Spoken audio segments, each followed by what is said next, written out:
বাবা ছাড়া আর বাবার টাকা ছাড়া জীবন কেমন হয় সবাই একটু শুনেন, চোখের পানি ধরে রাখতে আমার পারবেন পিছনে না। একটা মানুষ ময়লার মধ্যে জানি কি কুড়াচ্ছে, তাকে গিয়ে জিজ্ঞেস করি যে সে এখানে কি টুকাচ্ছে।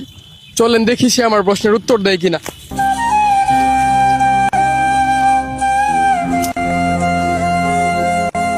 ভাই, এই ময়লার মধ্যে আপনি কি কুড়াচ্ছেন? ভাই খাউন খুঁজতেছি খাউন। ভাই, আপনার কি বাবা মা নাই? এই দুনিয়ায় আমার কেউ নাই। ভাই, আপনার যেহেতু বাবা মা নাই, আপনার কাছে আমার একটা প্রশ্ন। বাবার টাকা ছাড়া এবং বাবা ছাড়া দুনিয়া কেমন? ফুটবলের মতন। যেমন? যার দুনিয়াতে বাপ মা নাই ওর দুনিয়াতে কোনো ভাও নাই। ফুটবলের যেরকম মানুষে খালি যেমনে ভাও নেই লাগতি মারে, বাপ মা সারা ফেলা মান দাও মানুষ ওই করে লাগতে ওই করে লাগতে